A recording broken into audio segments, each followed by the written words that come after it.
Lima tong ano nito para major player nito sa Missing sa Bungero. Itong si Atong Ang, Eric De La Rosa, Engineer Salazar, itong si kapatid niya, William Ang. Lahat yan. Sino yung panlima? Isama ko na yan si Ma'am Gretchen Barreto.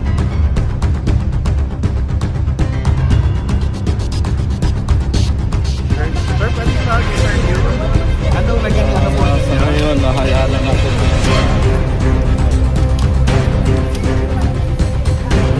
Sa eksklusibong panayam sa kapatid ni Dondon Patidungan alias Totoy na si Elakim Patidungan, isinawalat niyang utos sa mano ng isang pulis na gamitin niya ang ATM card ng isa sa mga nawawala na nakunan pa ng CCTV.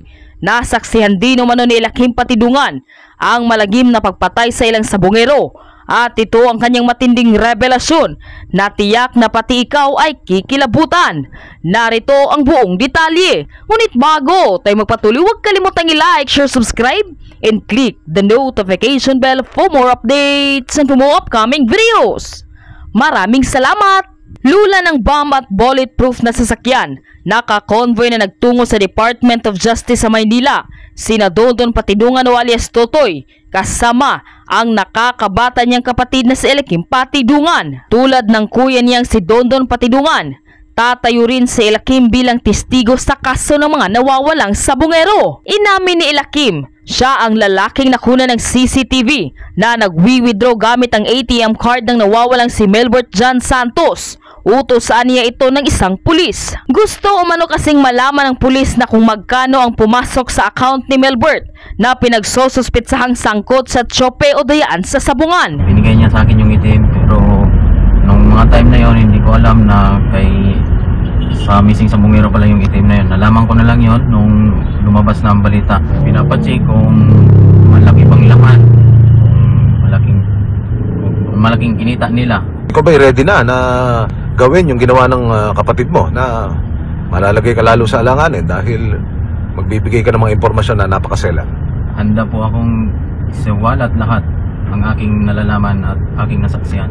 Ayon kay Dondon Patidungan, ang magiging pahayag ni Elakim ang bubuo sa kwento kung ano ang sinapit ng mga biktima. Alam niya nakarating to doon kung saan yung katayan, saka nakita niya kung paano pagpuputulin daw yung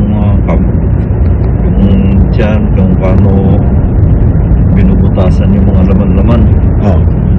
Nung hindi niya na tinitingnan, natatakot na siya.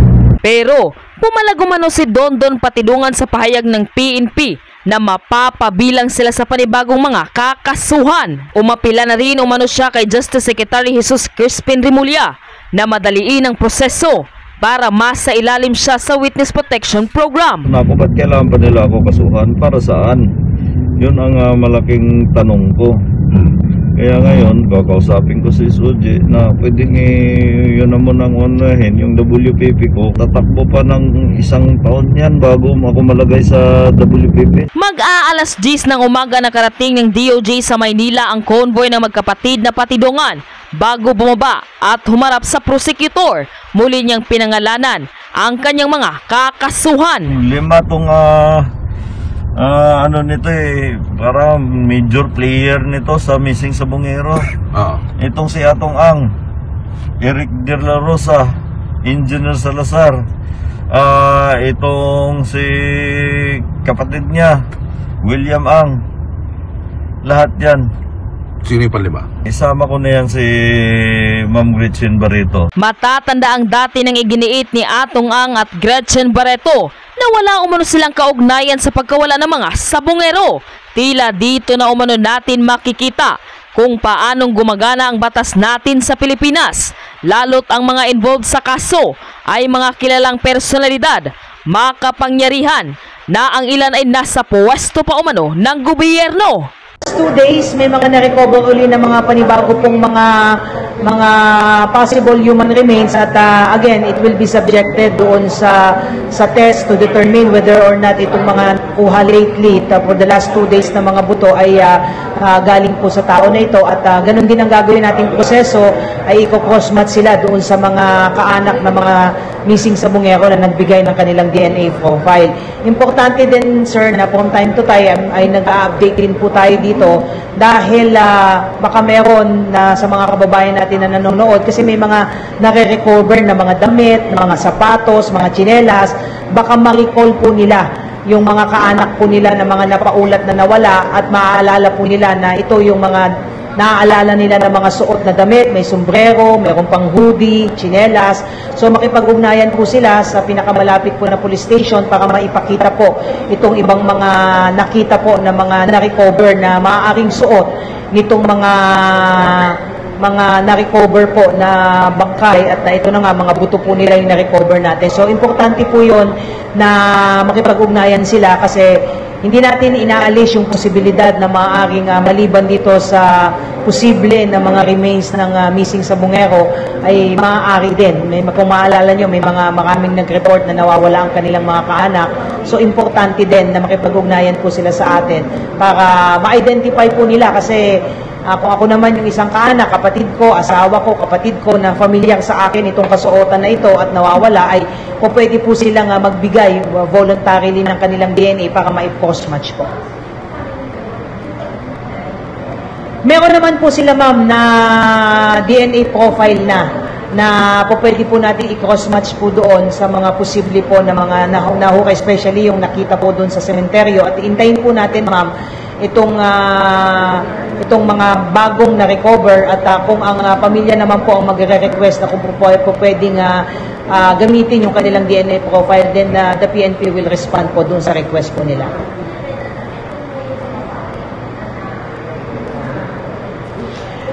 I have to make sure po kasi itong latest na ibinigay na report po ng Batangas, ito yung may mga nakita na marami. Merong hoodie, may sapatos, buo pa kasi may parang tsinelas na parang pambabae. So, kailangan po natin talaga na, again, sabi ko nga, I would like to take this opportunity nga, doon sa may mga nawawalang mga kaanak, ay maaari po kayong makipag-ugnayan po sa PNP para po ma-assist po kayo at kung kayo naman po ay willing to submit yung kanilang DNA specimen po para ma-cross-match din po dito sa mga DNA profile po na na-extract po natin so far dito sa mga na-recover po natin dun sa ating retrieval operation po.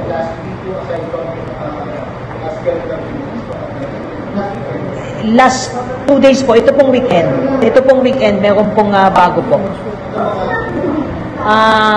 Pahingi ng phone ko. Hindi, sa lake.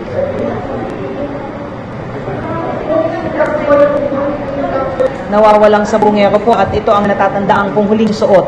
Huling suot nitong aking mga kaanak ay malaki po itong baka sakali may makukuha pa rin po tayo doon ng mga DNA specimen at yun nga baka meron sila mga photos na suot pa mismo nung kanilang nawawalang kaanak itong mga damit po na ito, tsinelas, ay malaking bagay po ito dahil ito po ay magandang ebidensya po na makakasuporta po na talagang itong mga napaulat na mga nawawala ay maaring doon nga inilibing at itinapon nga po sa Taal Lake po. Yun ang gusto po natin talagang objective natin ay may establish na meron po talagang mga tao na itinapon po doon sa Taal Lake po. May possibility po doon kasi although sabi nga natin, depende po yung kung gaano kalalim po at katagal po na submerge po itong mga ano na ito dahil ang damit po pag suot po natin yan, pinagpapawisan, may mga DNA, maaari pero hindi naman tayo eksperto para sabihin na maaaring may ma-extract pa. Pero ang malaking magagawa po nitong mga buo pa ang damit, buo pa ang tsinelas, ay doon sa may papakita natin ito sa publiko, doon sa mga may hinahanap na mga kaanak nila na nawawala, na makicall nila na ito yung huling suot bago ito nawala.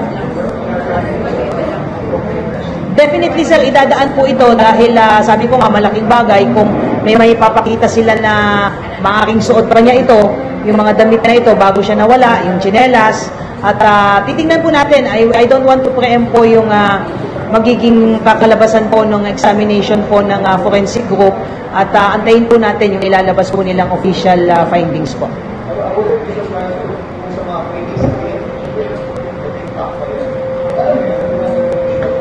Makikita naman natin sir yun doon sa kondisyon ng mga nakuha, kung baka yung ating mga eksperto might somehow determine yung mga possible time na nakasubmerge siya depending dun sa, kasi buo pa yung damit eh. Diba? Ito ba ay latest lang? Ito ba ay matagal lang? Ang damit ba na ganong kakapal ay how long will it take para talagang matunaw siya? Ang damit naman, hindi naman talaga natutunaw yan ng ganong kabilis. So, sabi ko nga, itong mga latest na nakukuha na may mga damit pa, sa tingin na to our mind, sa atin ay malaki din maitutulang dito, not only sa possible presence ng DNA, but doon sa pagkakakilanlan ng posibleng nagmamay-ari ng mga butong na recover po. The proposed Quad Committee will adopt a wider mandate and investigate the persistent and systemic problems of criminality and criminal syndicates that have flourished across the years, often with the aid and protection of past and incumbent government officials. Isa pong halimbawa, lumalabas po ang issue tungkol sa missing sabongeros. Ay maituturing natin na EJ case. May mga aligasyon pa na ilang miyembro ng ating kapulisan ay sangkot sa mga insidenteng ito at mga matataas na tao sa lipunan. Kamakailan ay nakademanda na ng murder ang ilang mga business people tungkol dito, Madam Speaker. Hindi na ito bago sa atin. Ito'y kahalintulad ng mga kaso ng EJK na ating inaiimbestigahan noong 19th Congress, kung saan may umaabuso sa kanilang kapangyarihan. Ang tanong ngayon, bakit sila pinapatay? May connection ba ang mga kasong ito sa mga naunang EJ case na ating iniimbestigahan? O nagkaroon na ba tayo ng kultura of with impunity? Naalala ko ang sinabi ni Secretary Boying Rimulya na maaaring ang missing sabukero ay merong koneksyon sa war on drugs na ginanap noong dating administrasyon. Ito po'y ating iimbestigahan ngayon sa ating Quad Committee in the 20th Congress. Kaya't iginagagalak ko na sa kanyang State of the Nation address ay sinabi ng ating Pangulo na hindi niya palalampasin ang mga nasa likod ng pagkawala ng mga sabungero. Gusto ko pong sabihin sa inyo, Madam Speaker, na ang representasyong ito ay una na nag-expose dito noong 19th Congress o noong 14th Congress din naman, kung saan makikita po natin na 8 sabungero pa lang ang nawawala.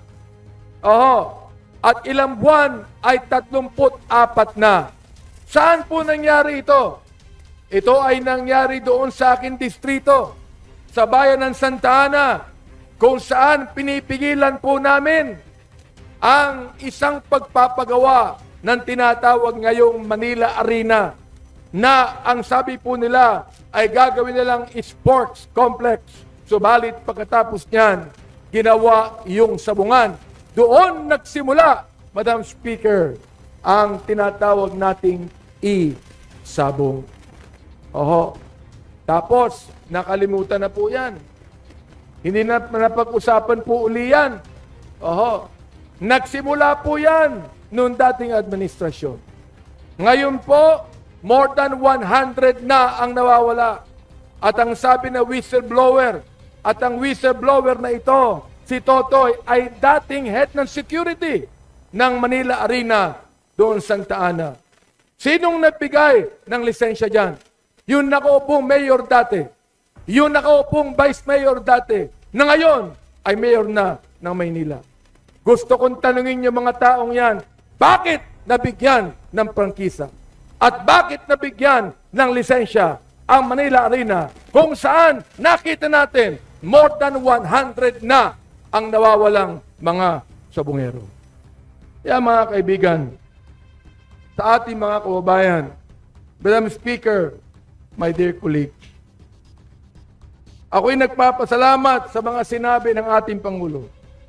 Hahabulin, ang sabi niya, at pananagutan natin ang mga utak at mga sangkot, civilian man o opisyal, kahit malakas, mabigat o mayaman, hindi sila mangingibabaw sa batas. Higit sa lahat, ipararamdam natin sa mga salarin ang bigat ng parusa sa karumal-dumal na krimen ng mga ito. Ito po ang sinabi ng ating Pangulo.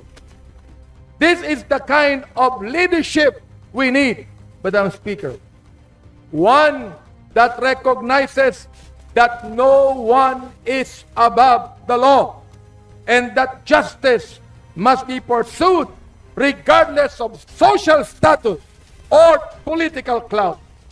Sa aspeto naman ng katiwalaan sa gobyerno, isa sa mga nanatiling nakabimbing issue mula sa 19th Congress ay ang tinaguriang reward system. Kaugnay ng Peking War on Drugs na nakaraang administrasyon, may naiwang katanungan tayo sa extent at scale ng reward. Bukod sa monetary reward, may kaakibat din bang promotion at assignment to key PNP personnel para sa mga opisyal at general na tumatalima o sumusunod sa key directive. We also cannot turn a blind eye to the persistent and dangerous threat of illegal drugs. In just the first half of 2025, over 30.29 billion pesos worth of illegal drugs were seized. A clear evidence that the trade in our country remains alive, evolving, and deeply entrenched. Reports of Chu found floating off our coast. Foreign nationals caught smuggling narcotics through our airport. And week after week, operations across regions paint a sobering picture. This is not just a law enforcement issue, Madam Speaker. It is a national security crisis being fueled by organized, dangerous syndicates that continue to poison our community. Ito po, hawak-hawak ko ang editorial ng isang pahayagan na sinulat noong August 1, 2025. Nais ko pong basahin sa inyo ang nilalaman nito. At ang sabi, the national government continues to wage the nationwide anti-illegal war without killing anyone. And President Ferdinand Bongbong Marcos Jr.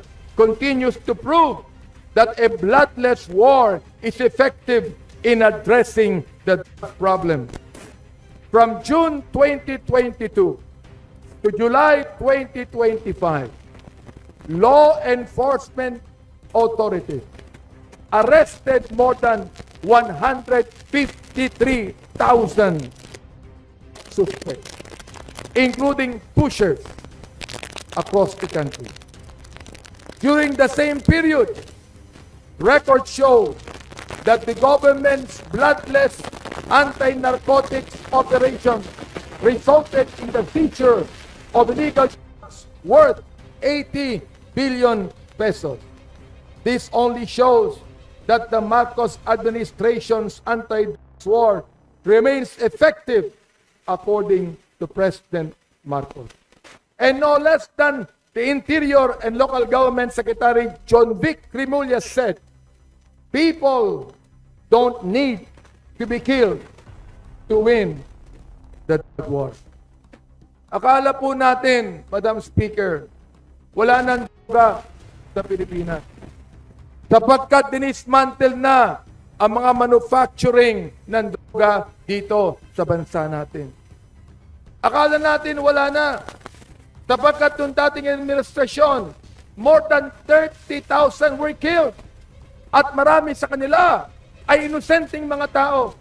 Merong napatay na 3 taong gulang. Merong napatay na 9 na taong gulang. At nais kong sabihin sa inyo, Madam Speaker, my dear colleagues, na ang karamihan ng mga napatay na ito ay hindi nabigyan ng pagkakatong ipagtanggol ang kanilang mga sarili because they were killed. Iniimbestigahan po namin ng 19th Congress na ang sabi ng PNP data na meron daw pong 7,000 na mga pulis ang pumatay. Bakit po? Sapagkat nanlaban ang kanilang pinatay. Ang tanong ko, anong ebidensya rito? Ibig sabihin yan, dapat meron ding 7,000 na mga armas na kinumpiska ng Philippine National Police kung talagang sila ay pumatay sapagkat nanlaban. Kinilala mismo ng ating Pangulo ang lawak at lalim ng problemang ito sa kanyang zona.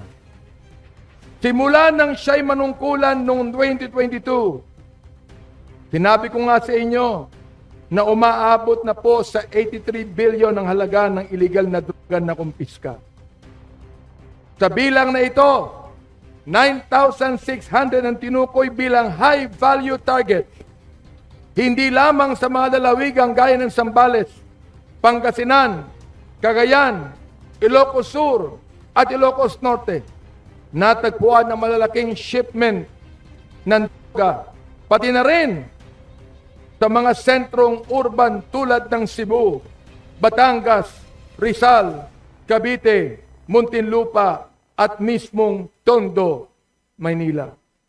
Ako po'y naiinggit sa binanggit ni Congresswoman Lani ng kanyang pinagtatanggol po at kanyang sinasabi na atin nang ipagdiwang itong Bacoor Assembly. Na nabanggit sa iba't ibang lugar ng kapuluan ang mga taong lumaban para sa kalayaan. Basta ngayon, binabanggit ko muli ang mga lugar na yan. Ano naman ang problema? Droga. Kriminalidad.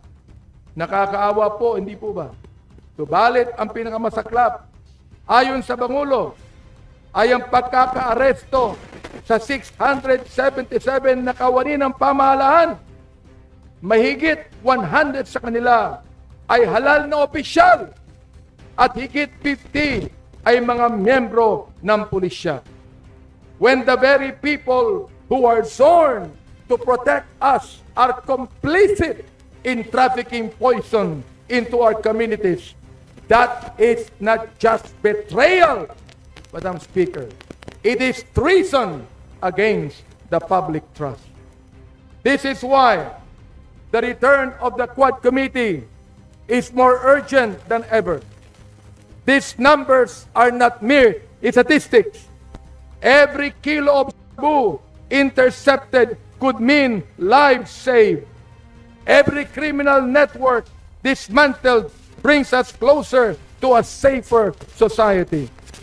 But if there are still government officials, past or present, who enable or profit from this operation, then they too must be held to account.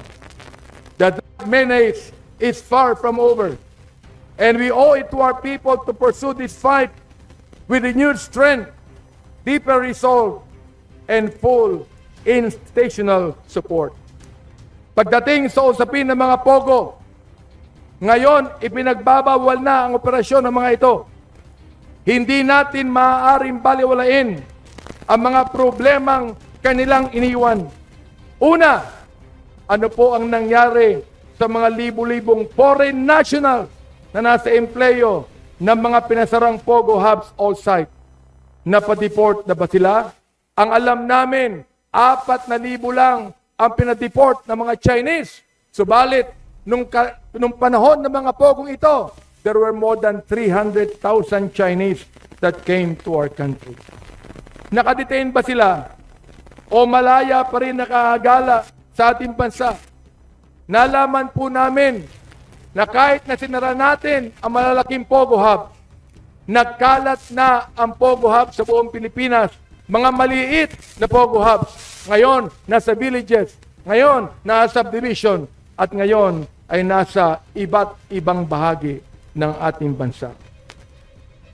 Ilan lamang ito sa mga kritikal na isyung dapat agarang tutukan ng Quad Committee ng 20th Congress.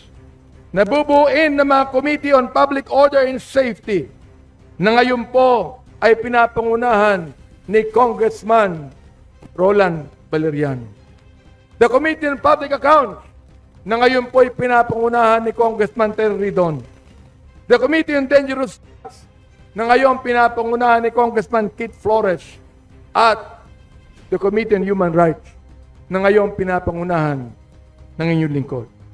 The goal here is this: we must empower the Quad Committee in order for it to cast a wide investigative net and to finally uncover and dismantle the network of criminal syndicates whose power and influence has long slithered in the shadows and beneath the reach of our government institutions, ever elusive and seemingly well protected. As with the 19th Congress, the Quad Committee will be the platform that sheds light where darkness and injustice have prevailed for far too long. Naturally, the names and faces who will make up the Quad Committee in this Congress may change. Sabi ko na po sa inyo, may nagsasabi na political lang ito. But this is not a partisan crusade, Mr. Speaker. This is a moral one because murder knows no color but one, and that color is red, the color of blood unjustly spilled. At dahil ang hustisya ay dapat walang kulay, wala dapat itong kinikilingan. Ang batas ay para sa lahat, mahirap man o mayaman, may kapangyarihan o wala. At dun sa mga tao na mahilig mag-bashing sa Quadcom, mahilig magsabi ng false information, hinihiling ko na manood kayo, makinig kayo, pumunta kayo sa Quadcom hearing para malaman nyo ang buong katotohanan. Justice, Mr. Speaker, Madam Speaker, must be blind to power, but never blind to the truth. For what kind of nation are we? If we turn away from the cries of the weak, what kind of Congress are we? If we allow fear, fatigue, or the passage of time to erode our resolve, I appeal to all of you, my dear colleagues, Madam Speaker, regardless of party affiliation or seniority, to help continue the work we began, to help us finish what we started. Mga kasama, it is written in Ephesians 5:11, and I would like to quote this. It says, "And have no fellowship with the unfruitful works of darkness, but reprove them." To remain silent is to share in the sin. To walk away now would be to turn our backs on the very people we swore to serve and protect. Madam Speaker, this may very well be my final term in this chamber. Alam ko po na wala pa sa itsura, pero di na po ako mabata. I do not know what the future holds, but I do know this.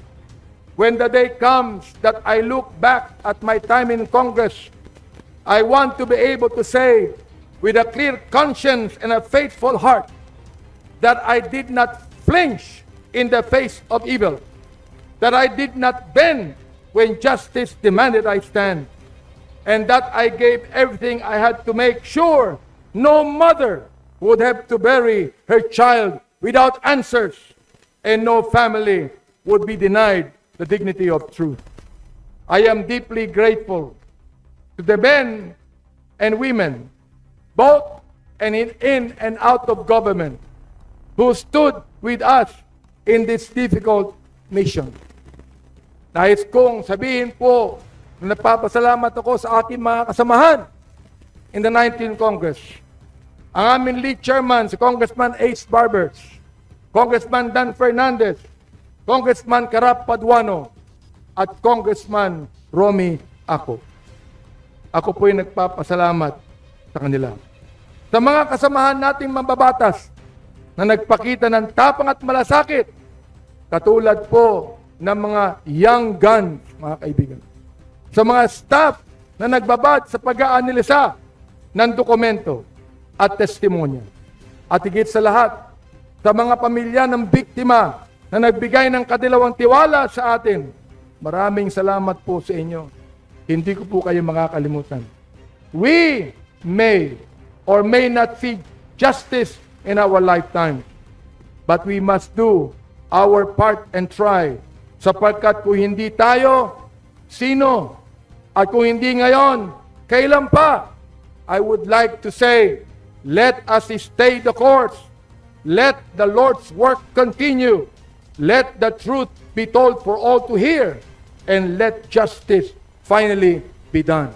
At this juncture, Madam Speaker, I'm holding in my hand a resolution entitled Authorizing the Committees on Human Rights, Public Order, and Safety, Dangerous Drugs, and Public Accounts to conduct a joint inquiry in aid of legislation to address emerging and unresolved issues brought forth by the joint investigation of the previous Quad Committee during the 19th Congress. Ito pong resolution na ito ay ipafile ko ngayon sa Bills and Index. Sana po, ako po ay nagkikiusap sa lahat na ito po ay suportahan natin upang magpatuloy po ang investigasyong ito.